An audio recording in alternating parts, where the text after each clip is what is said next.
اللہ کا شکر ادا کیا کریں کہ اس نے ہمیں انسان بنایا، کوئی کیڑا مکوڑا نہیں بنایا، کوئی جانور نہیں بنایا، یہ بھی تو کر سکتا تھا، وہ بے نیاز ہے، اور اس سے بھی زیادہ اللہ کا شکر ادا کیا کریں کہ اس نے ہمیں انسان بنایا۔ قرآن کریم میں آتا ہے کہ تم نیکی کے مقام تک اس وقت تک ہرگز نہیں پہنچ سکتے جب تک تم اس میں سے خرچ نہ کرو جو تمہیں محبوب ہے۔ خدا را حکمرانوں کو اور دوسروں کو برا بھلا کہنا چھوڑ دیں، یہ سب ہمارے کیے کی سزا مل رہی ہے ہمیں، اور کچھ نہیں۔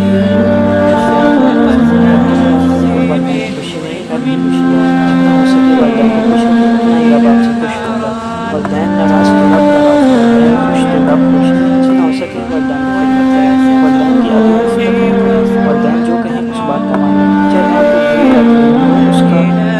اس والدین کی کوئی بھی بات ایسی ہو کہ انسان کو لگ رہا ہو کہ اس کا رزلٹ مجھے برا دے گا، لیکن خدا اسی میں آپ کے لیے بھلائی پیدا کر دے گا، خدا کے لیے ایسے راستے کھولے گا کہ آپ کے ذہن و گمان میں بھی نہیں ہوں گے وہ راستے۔ اللہ تعالیٰ نے ملک الموت سے ایک دفعہ پوچھا کہ تم دنیا میں لوگوں کی روح قبض کرتے ہو تو تمہیں کبھی کسی کے اوپر ترس نہیں آیا ان کی روح قبض کرتے ہوئے؟ تو آگے سے ملک الموت نے جواب دیا، یا اللہ مجھے 2 لوگوں کی روح قبض کرتے ہوئے ترس آیا تھا۔ اللہ تعالیٰ نے پوچھا کن لوگوں کی روح قبض کرتے ہوئے تمہیں ترس آیا تھا؟ تو آگے سے ملک الموت نے جواب دیا، ایک دفعہ ایک سمندر میں کشتی ڈوب رہی تھی اور ایک عورت ایک تخت پر بیٹھ کر اپنے بچے کو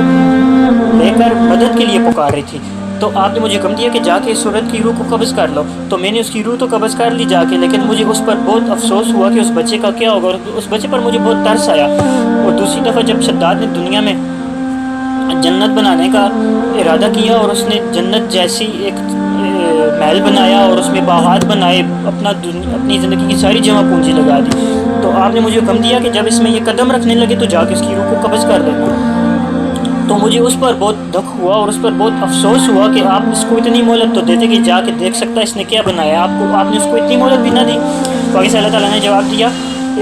ملک الموت تمہیں دونوں دفعہ ایک ہی بندے پر ترس آیا تھا، یہ وہی بچہ تھا جس کو ہم نے بڑا کر کے پال پوس کے اس قابل بنایا کہ وہ اتنا کچھ بنا سکے، اور وہ ہمارے خلاف ہی کھڑا ہو گیا اور ہمارے خلاف ہی جنت بنانے کے لیے تیار ہو گیا۔ تو اس قصے سے ہمیں یہ سبق ملتا ہے کہ وہ اللہ کی ذات ایسی ذات ہے، وہ جسے چاہے زمین کی